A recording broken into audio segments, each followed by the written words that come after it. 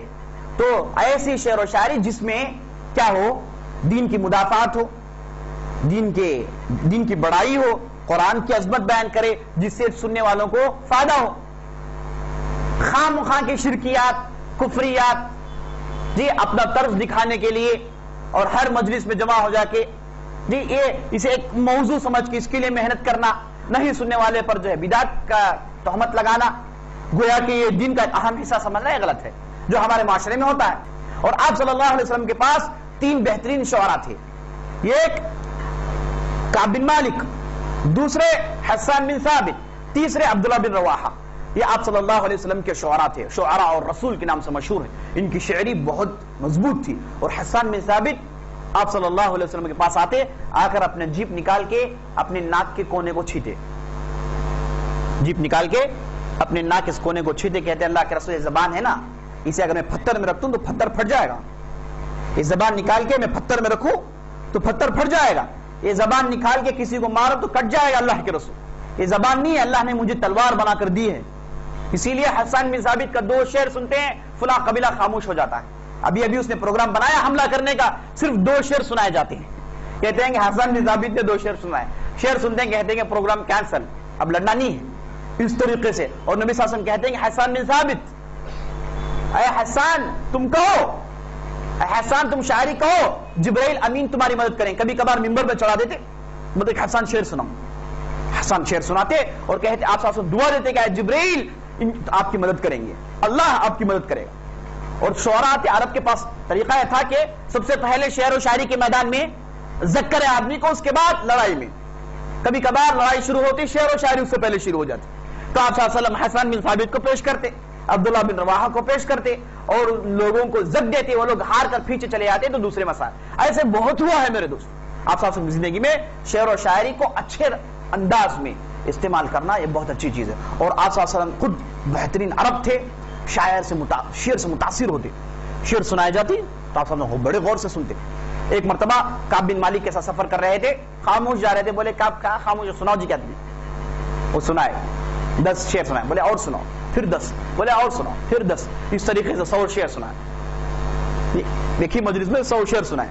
اور اس کے بعد جو ہے آپ صلی اللہ علیہ وسلم کبھی کبھار خبر لا کے آدمی دیتا تو شاعری کی صورت میں دیتا تو آپ صلی اللہ علیہ وسلم بہت غصہ آتا.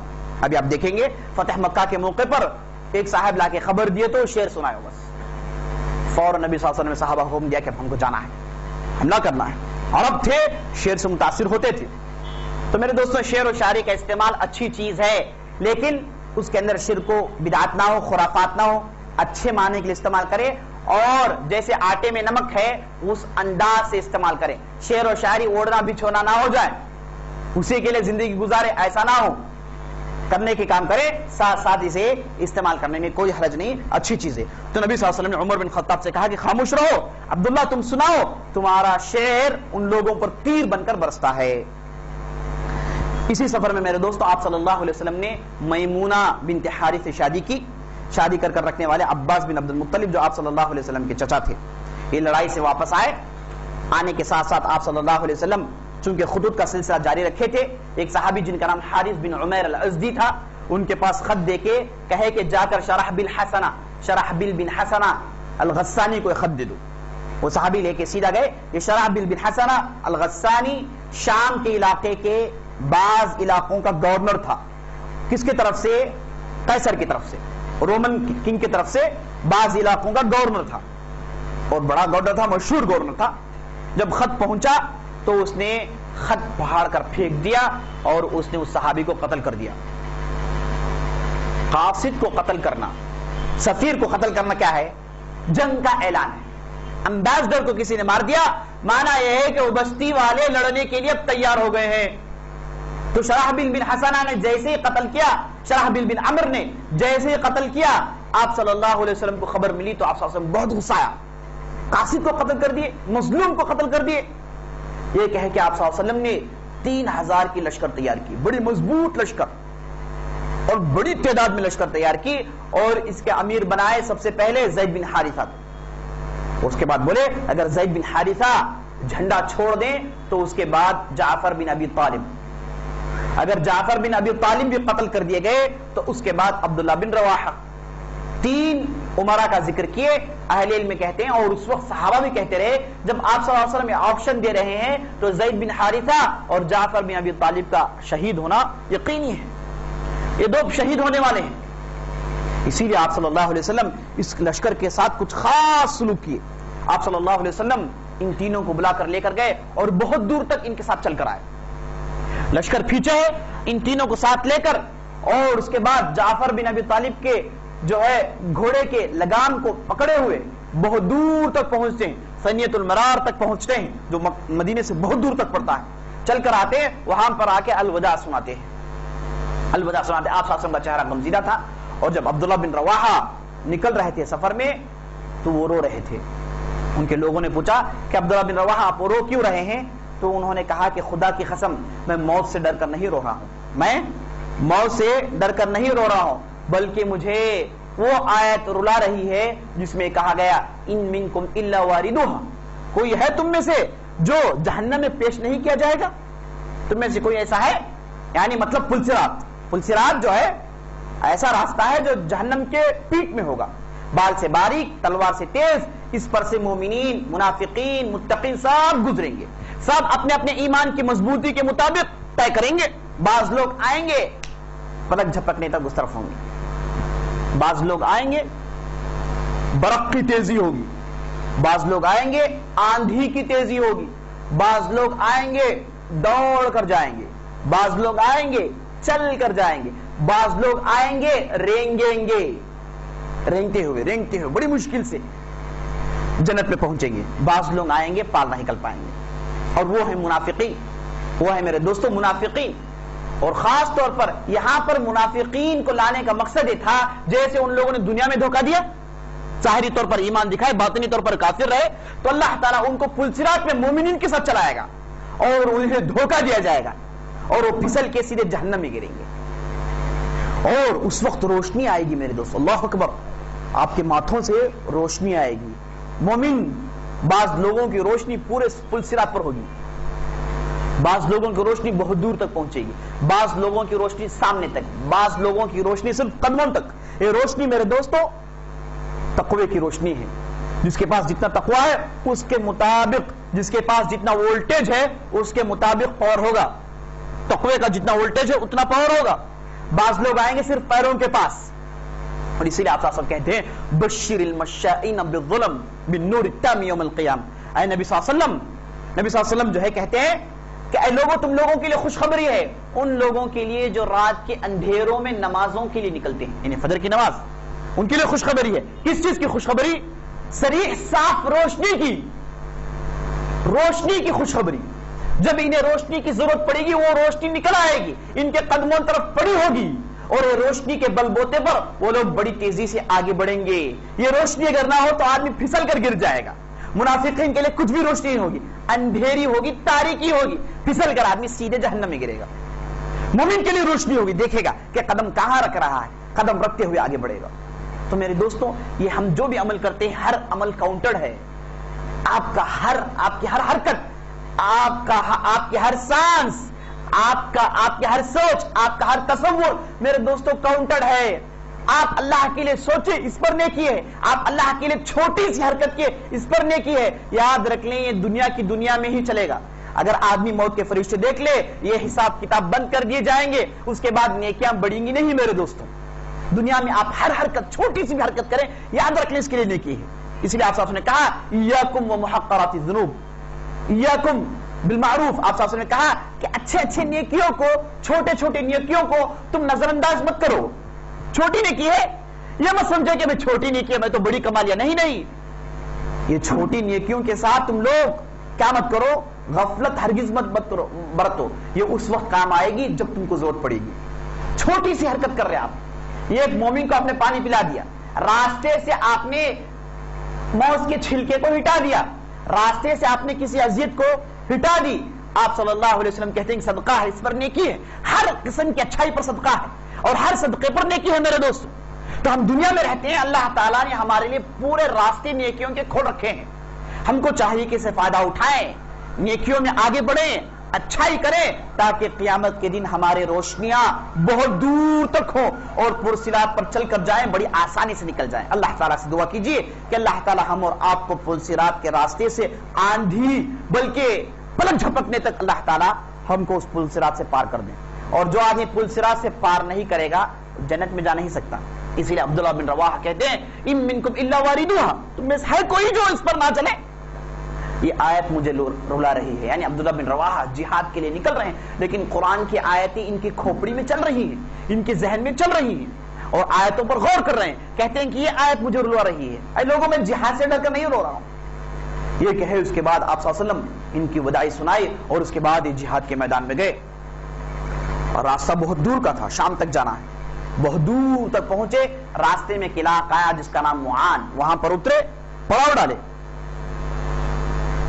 اب یہاں پر اتر کے پڑاؤ ڈالنے کا مقصد یہ تھا کہ مسلمانوں کی خبر مل چکی تھی کہ مسلمان جس لشکر سے لڑنے والے ہیں وہ لشکر نہیں ہے بلکہ سمندر ٹھاٹے مارنے والا سمندر ہے۔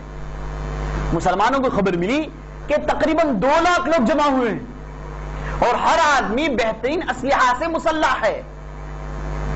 2 لاکھ کی تعداد جمع ہوئی ہے۔ اب مسلمان بڑی مشکل سے 3000 کے ہیں میرے دوستوں، اور اس کے بعد راستے کا سفر، اور اس کے بعد سفر کے سامان وسائل میں کمی پیشی، تلوار اسلحہ میں کمی پیشی، ایسی صورت میں آ کے میدان میں پہنچے ہیں۔ اب خبر ملی کہ 2 لاکھ کی تعداد سے مقابلہ، تو مسلمان رک گئے۔ موتا کے میدان سے تھوڑی دیر پہلے بیٹھ کے مشورہ کرنے لگے کہ کیا آگے بڑھ کر لڑیں، واپس چلے جائیں۔ بعض لوگوں نے کہا کہ جانے میں خیر ہے، ہم چھوٹی لشکر سمجھ رہے تھے، یہ بہت بڑی لشکر ہے۔ بعض لوگوں نے کہا کہ لڑیں گے ضرور، لیکن کمک منگوا لیں گے، مدد منگوا لیں گے، خط لکھیں گے، آپ صلی اللہ علیہ وسلم اور لوگوں کو بھیجیں گے۔ سب اپنی اپنی باتیں کر رہے تھے۔ عبداللہ بن رواحہ اٹھ کر یہ کہا کہ اے لوگوں، تم لوگوں کو کیا یہ نہیں معلوم کہ ہم لوگ کبھی بھی تعداد کے بل بوتے پر جیتتے نہیں ہیں؟ ہم کو اللہ تعالیٰ ایمان کے بل بوتے پر جیت دیتا ہے۔ ہم لڑتے ہیں ایمان کے ساتھ، ہمارے پاس ہمیشہ سے وسائل کم رہے ہیں، یہ ہمارا شیوا اور وتیرہ ہے۔ ہم لڑتے ہیں تو ایمان کے بل بوتے پر لڑتے ہیں، یہ وسائل پر ہمارا اعتماد نہیں ہوتا۔ کیا تم یہ لوگ نہیں جانتے؟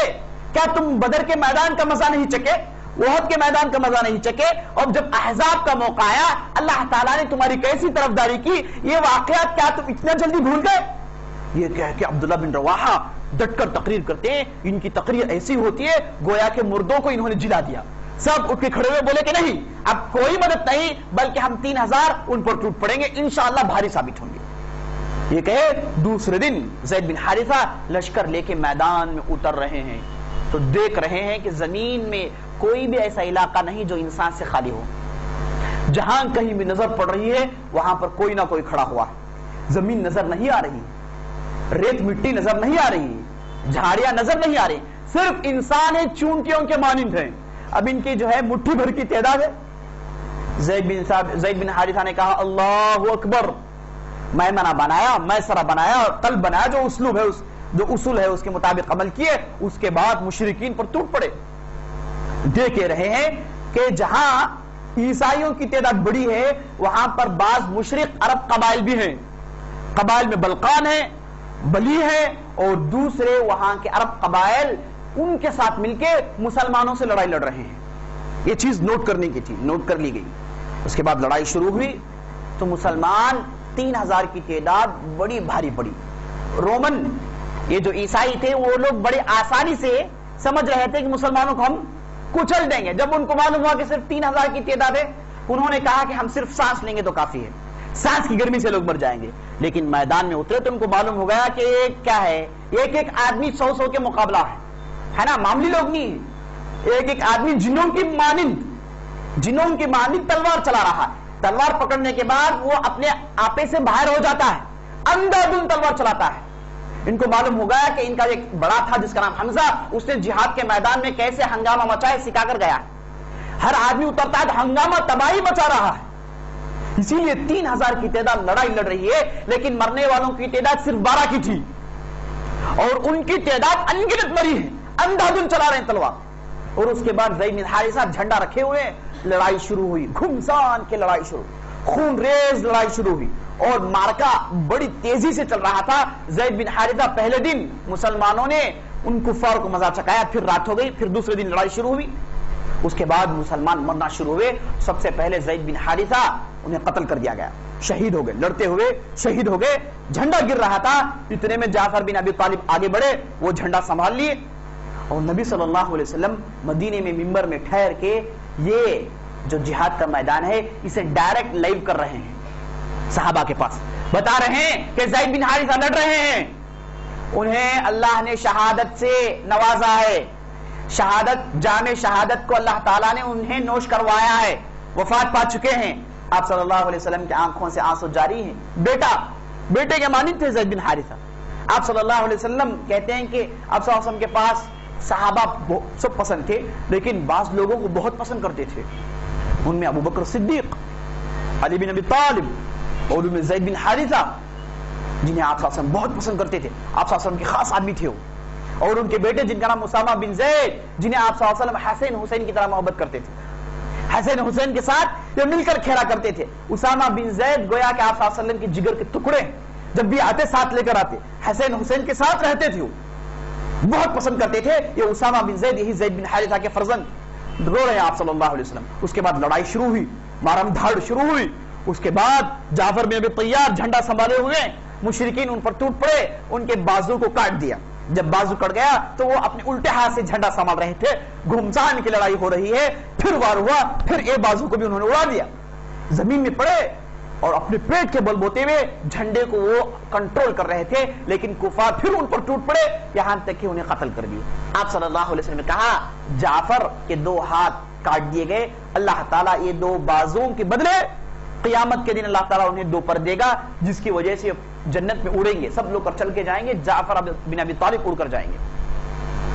انشاءاللہ جب ہم جنت میں کسی کو اڑتے ہوئے دیکھیں تو پہچان لیں کون ہے وہ, جعفر بن ابی طالب. یہ اڑ رہے ہیں نا صاحب, یہ جعفر بن طالب ہے. اللہ تعالیٰ نے 2 ہاتھوں کے بدلے انہیں پر دیا ہے, پر کے بل بوتے پر وہ اڑیں گے میرے دوست. اللہ اکبر, بہت بڑی سعادت ہے.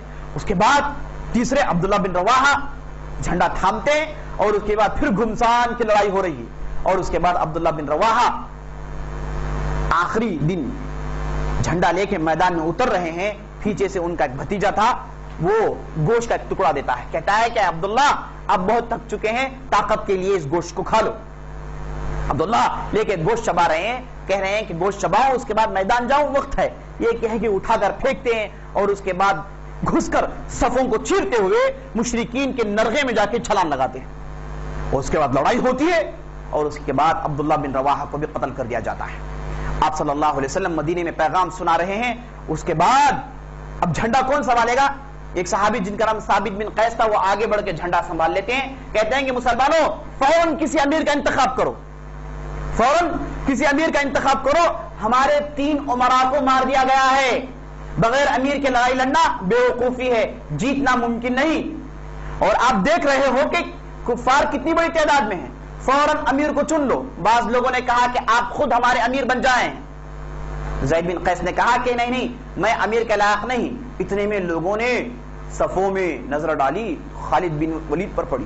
معلوم ہے کہ خالد بن ولید کیسی شخصیت ہے, سب نے اتفاق کیا, بولے کہ ان کو دے دو جھنڈا سنبھالنے کے, یہ جو ہے قابل آدمی ہے, جھنڈا ان کے پاس دے دیا جائے. تو آپ صلی اللہ علیہ وسلم مدینے میں خبر سنا رہے ہیں, کہتے ہیں کہ اب جھنڈا اللہ کی تلواروں میں سے ایک تلوار لے چکی ہے. اب جھنڈا اللہ کی تلواروں میں سے ایک تلوار لے چکی ہے. اب اس کے بعد خالد بن ولید جھنڈا لیتے ہیں, اور کہا جاتا ہے اس میدان میں خالد بن ولید کے ہاتھوں سے 9 تلوار ٹوٹے. 9 تلواروں کو انہوں نے توڑا, اور اس کے بعد 10ویں تلوار وہ ہاتھ میں چپک گئی تھی, نکل نہیں پا رہی تھی. لڑائی کے بعد 3-4 لوگ مل کے نکال رہے, تلوار چپک گئی ہاتھ میں خون کی وجہ سے. خون بہ بہ کے ہاتھ لکپت ہو گیا, اور خون جیسے آپ جانتے ہیں فوراً سوکھ جاتا ہے, سوکھ کے تلوار ان کے ہاتھ میں پھنس گئی. 3-4 لوگوں نے اسے نکالا, اور اس کے بعد ایسا وار کہ وار پڑ جائے تو زرہ کٹ کے اتر رہا ہے, ہیلمٹ ٹوٹ کے دماغ میں وار پڑ رہا ہے.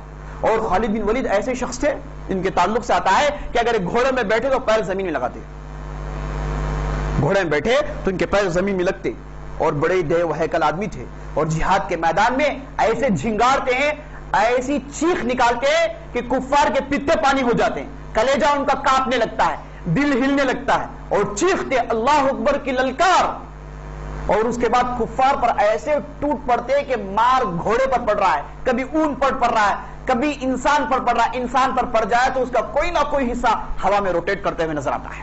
بھیانک حملہ، معمولی آدمی نہیں تھے، 9 تلوار میرے دوستوں۔ اور اس کے بعد خالد بن ولید کی خوبی، لڑائی ختم ہو گئی، شام ہو گئی، صاحب مسلمان واپس پڑاؤ میں آ گئے۔ خالد بن ولید نے مسلمانوں سے کہا کہ دیکھو مسلمانوں، آپ لوگ دیکھ رہے ہو ہم نے پتہ نہیں کتنے کو کاٹ لیا، لیکن یہ ظالم نکلتے جا رہے ہیں، بل سے جیسے چونٹیاں نکلتی ہے ویسے نکلتے جا رہے ہیں۔ اب ہم مدینے کو مدد کے لیے کہیں، مدینہ مدد پہنچنے تک بہت دیر لگ جائے گی۔ اب ایسے موقع پر ہم نے انہیں کاری ضرب لگائی ہے، بہت زیادہ نقصان پہنچایا ہے، ایسی صورت میں لشکر سے نکل کے واپس مدینہ جانے میں ہی ہمارے لیے فائدہ ہے، ایسا کر لیں گے، لیکن ہم نقصان پہنچائیں گے، جیت تو نہیں سکتے۔ 2 لاکھ کی تعداد اور 3000 کی تعداد ممکن نہیں ہے، لیکن 2 لاکھ کی تعداد کو نقصان پہنچا سکتے ہیں، کم از کم یہ تو کر سکتے ہیں۔ تقریر سناتے ہیں، اور اس کے بعد خالد بن ولید جہاد کے میدان اور مسلمانوں کو ایک ایسے سیٹ اپ میں لے کر آتے ہیں جسے دیکھ کر کفار پریشان ہو گئے۔ خالد بن ولید نے کہا کیا، میں سرا کو اٹھا کے یہاں کے جو امیر تھے اٹھا کے انہیں ادھر ڈال دیا، یہاں کے امیر کو اٹھا کے قلب میں ڈال دیا، قلب کے امیر کو اٹھا کے اس طرف ڈال دیا، مجاہدین کی تبدیلی کی، رد و بدل کیے، لوگوں کے پلیسز بدلائے تاکہ کل لڑائی کے میدان میں اترے تو نئے چہرے نظر آئیں عیسائیوں کو، اور اس کے بعد وہ گھبرے ہو جائیں گے، سمجھیں گے کہ ان کی مدد آ گئی ہے اور ممکن ہے کہ ان کے پیر اکھڑ جائیں۔ اس طریقے سے وہ سیٹ اپ بنائے، اور اس کے بعد دوسرے دن میدان میں اترے تو یہ سیٹ اپ لے کر اترے تو ان کی چال بالکل صحیح ثابت ہوئی اور بڑی مضبوطی کی لڑائی لڑے اور بہت زیادہ نقصان پہنچایا۔ یہ نقصان پہنچانے کے بعد صرف 12 مجاہدین قتل ہوئے، اور اس کے بعد انہیں کفار کے نرغے سے بڑی آسانی سے بچا کر مدینے کی راہ میں ڈال دیتے ہیں۔ یہ صرف خالد بن ولید کر سکتے تھے میرے دوست، اور یہ خالد بن ولید مسلمان ہونے کے بعد ان کا سب سے بڑا کارنامہ ہے۔ اور خالد بن ولید ایسی شخصیت ہے جنہوں نے اپنی زندگی میں 150 لڑائیاں لڑی ہیں۔ کتنی؟ 150 لڑائیاں، لیکن کبھی بھی ہارے نہیں ہیں۔ جہاں کہیں بھی گئے ان کے ہاتھ میں تلوار ہے، میدان میں یہ ہے، ہار نہیں ہے، ہار نہیں۔ ایسی لڑائی لڑنے والے وفات پا رہے ہیں میرے دوستوں گھر میں، بستر میں۔ ایسے مجاہد جب موت آئی تو ان کے بستر میں آ رہی ہے تو خالد بن ولید رو رہے ہیں، کہہ رہے ہیں کہ اے اللہ میں جہاد میں لڑ رہا تھا، شہادت کے لیے میں نے کیا کچھ نہیں کیا، سب کچھ کیا ہے اللہ، لیکن اے اللہ تو نے مقدر میں میرے لیے بستر میں موت لکھ رکھی ہے رب العالمین۔ یہ سوچ کے روتے ہیں تو اتنے میں ایک صحابی کہتے ہیں کہ اے خالد بن ولید تم کو نہیں معلوم تم اللہ کی تلوار میں سے ایک تلوار ہو، کیا اللہ کی تلوار ٹوٹ سکتی ہے میدان؟ ممکن نہیں، اس لیے اللہ تعالیٰ نے تمہارے مقدر میں بستر میں وفات پانا لکھا ہے، اللہ کی تلوار ٹوٹ نہیں سکتی۔ اس طریقے سے میرے دوستو خالد بن ولید لڑائی لڑ کے مسلمانوں کو واپس لے کر آتے ہیں۔ یہ صرف خالد بن ولید کر سکتے تھے، دوسرا کوئی یہ کرنے میں کامل ہو نہیں سکتا۔ یہ لڑائی لڑ کے جب واپس آئے تو عرب میں بھیانک روب، اب پورا عرب ڈرنے لگا، کیونکہ ان کو معلوم ہے کہ عرب کبھی بھی یہ رومن سے نہیں لڑتے، رومیوں سے لڑتے نہیں، کیونکہ معلوم ہے کہ رومی کی طاقت زیادہ ہوتی ہے اور لڑ کے جیتنا ممکن نہیں ہے۔ اب مسلمان گئے، ان سے لڑے، 3000 کی تعداد گئی، صرف 12 لوگ وفات پائے ہیں اور ان کے انگنت لوگ مرے ہیں، ان کو زیادہ نقصان ہوا ہے، وہ لوگ زیادہ چلا رہے، لیکن مسلمان روب و دبدبے کے ساتھ واپس آ رہے ہیں۔ سارا عرب یہ کہنے لگتا ہے، چہمے گوئیاں عام ہو جاتی ہیں، خبر پھیل جاتی ہے کہ مسلمان معمولی لوگ نہیں ہیں، مسلمان معمولی لوگ نہیں ہیں، ان سے لڑنا موت کے منہ میں ہاتھ ڈالنے کے برابر ہے۔ یہ دیکھو عیسائیوں کو انہیں مزہ چکایا ہے، وہاں کے آس پاس کے جو عرب تھے سب خاموش ہو گئے، اتنے خاموش ہوئے گویا کہ انہیں سانپ نے سونگ لیا ہے، بالکل خاموش ہو گئے۔ اب یہ لڑائی کے بعد جب قافلہ واپس آ رہا ہے، یہ قافلہ جیسے ہی پہنچا بنو غطفان کے لوگ پورے کے پورے مدینہ آ گئے، سب مسلمان ہو گئے۔ اس کے بعد بنو اشجع کے لوگ آئے، سب مسلمان ہو گئے۔ اس کے بعد بنو فزارہ آئے جو لٹیرے ڈاکو تھے، وہ آئے، بولے کہ اسلام قبول کرنے میں فائدہ ہے جی، کب تک لوٹتے رہیں گے، مسلمان بن جائیں گے مال غنیمت ملتا ہے جی، مسلمان بن جائیں گے تو آخرت مل جائے گی، مسلمان بن جائیں گے تو عزت ہے، کب تک لوٹتے پھریں گے، یہ کہہ کے بنو فزارہ کے لوگ پوری کی پوری تعداد میں آئے، سب مسلمان ہو گئے۔ بڑی تیزی سے لوگ مسلمان ہونا شروع ہوئے، خاص طور پر اس لڑائی کے بعد، کیونکہ لڑائی بڑی بھیانک لڑائی تھی. اس میں مسلمانوں نے ایسی داغ بیل ڈالی جو بعد میں چل کے مسلمانوں کو فائدہ پہنچی. اس کے بعد رومیوں سے لڑائی ہوتی ہے. کب؟ عمر بن خطاب کے زمانے میں. اب رومی جب آ رہے ہیں تو ان کو یہ لڑائی کا مزہ یاد ہے. یہ مزہ جو انہوں نے چکھا تھا، یہ مزہ زبان میں لے کے میدان میں اترے. اس وجہ سے میدان میں اترنے سے پہلے ان کے دل میں روک پڑ گیا، ان کے پیر ہلنے لگے. میدان میں جب گئے تو مسلمانوں نے گاجر مولی کی طرح کاٹا. بھیانک لڑائیاں ہوئی، مسلمانوں نے جیتا کم تعداد میں، کیونکہ ڈر گئے تھے رومی یہ لڑائی کی وجہ سے. یہ لڑائی میں مسلمانوں نے ایسے داد شجاعت دی، سر بکف ہو کے لڑے، روب ایسا پڑا کہ سارے کے سارے عرب ہمیشہ اسے یاد رکھتے رہے. اس کے بعد واپس آئے تو آپ صلی اللہ علیہ وسلم خبر ملی کہ شام کے آس پاس کے عربوں نے رومیوں کا ساتھ دیا. غلط چیز ہے، نہیں دینا چاہتا. رومیوں سے لڑائی ہو رہی ہے، لڑائی ہونے دینی چاہیے تھی. یہ عربوں کے لیے کیا پریشانی، یہ بلقان، یہ بلوی، یہ ان لوگوں کے لیے کیا پریشانی، انہوں نے کیوں ساتھ دیا؟ آپ صلی اللہ علیہ وسلم عمر بن عاص کو بلائے، لا کر بولے کیونکہ عمر بن عاص کی دادی بلقان بلو قبیلے کی تھی. عمر بن عاص کو بلائے، لا کر بولے کہ جاؤ لشکر لے کے جا کر ان لوگوں سے صلح کی بات کرو. ان کو بتا دو کہ اب مسلمان کیا ہیں، صرف مدینے تک رہنے والے نہیں ہیں، ان کی بات پھیلنے والی ہے، سارے جگہ حکومت کرنے والے ہیں. یہ بیکار کے کام ہے نا، یہ دسیسہ کاریاں، تخریب کاریاں، اندر اندر سے سازشیں کرنا، یہ سب چھوڑ دو ورنہ بھیانک مار پڑے گی، سدھر جاؤ. یہ کہہ کے عمر بن عاص کو بھیجے. عمر بن عاص لشکر لے کر گئے. لشکر دیکھ کے سب کے کلیجے منہ کو آگے، سب کے دانت کھٹے پڑ گئے، ہاتھوں کے طوطے اڑ گئے، پریشان ہوئے. آ کے عمر بن عاص سے بات چیت کرنے لگے. بولے کہ ہم آپ سے اس کے بعد نہیں لڑیں گے، اس کے بعد لڑنے کی بات چیت ہی نہیں، لڑیں گے نہیں. ہم لوگ پورے کے پورے صلح کرنا چاہتے ہیں. اور جو لٹیرے ڈاکو تھے مسلمانوں کی تعداد دیکھ کے بھاگ گئے بغیر کسی لڑائی کے. اللہ تعالیٰ نے مسلمانوں کو اس معرکے میں جیت دی. اس میں ہوا ہے کہ عمر بن عاص جب وہاں پر پہنچے تو یہ محسوس کیے کہ کفار کی تعداد بہت زیادہ ہے. فوراً آپ صلی اللہ علیہ وسلم کے لیے خط لکھے. آپ صلی اللہ علیہ وسلم نے مدد بھیجی. مدد کون کون آ رہے ہیں مدد کرنے کے لیے؟ مدد کے اس قافلے میں ابو عبیدہ الجراح امیر ہیں، ابو بکر صدیق، عمر، علی، سب مدد کے قافلے میں یہ لوگ آ کے اترے. اب کفار کو معلوم ہو گیا کہ پہلے آئے ہیں یہی جو ہے کافی تھا، پیچھے لوگ آ رہے ہیں. اس میں ابو عبیدہ الجراح ہیں، ابو بکر صدیق ہیں، عمر بن خطاب ہیں، علی بن ابی طالب ہیں، ہے نا. بہتر یہ ہے کہ سوچے بھی نہ لڑائی کی، سوچے سب بھاگ گئے. اس کے بعد ابو عبیدہ الجراح قافلہ لے کر آئے.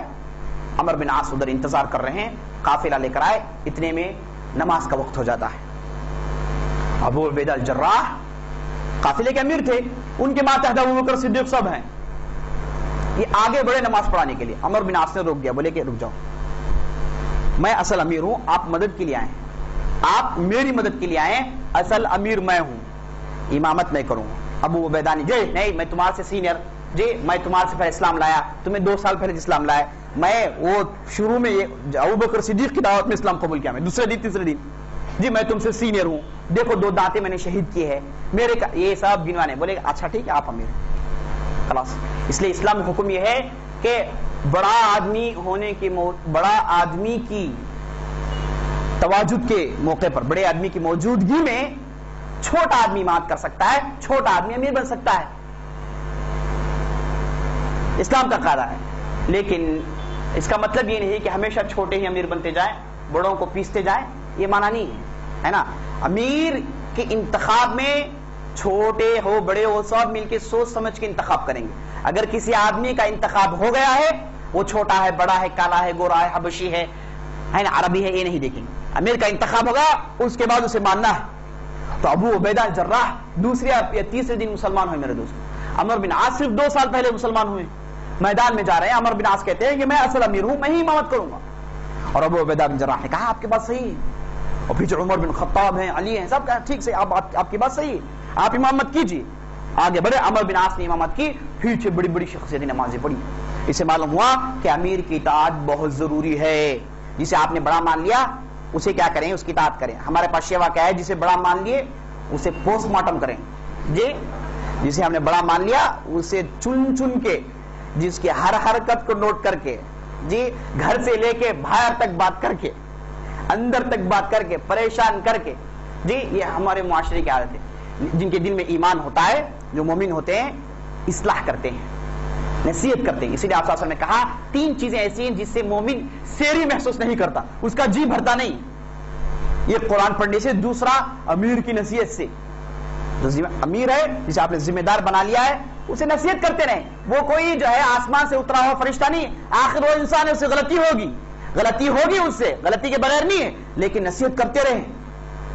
حسن بن علی بن ابی طالب کے فرزند مدینے میں ہیں, امیر المومنین کے فرزند ہیں, بہت بڑا مرتبہ ہے. ان کے ایک چچیرے بھائی وفات پا جاتے ہیں, عبداللہ بن جعفر وفات پا جاتے ہیں. جنازے کے لیے مسجد میں پہنچا دیا گیا نعش. امامت کے لیے کون آ رہا ہے؟ ولید بن عقبہ بن ابی معیط.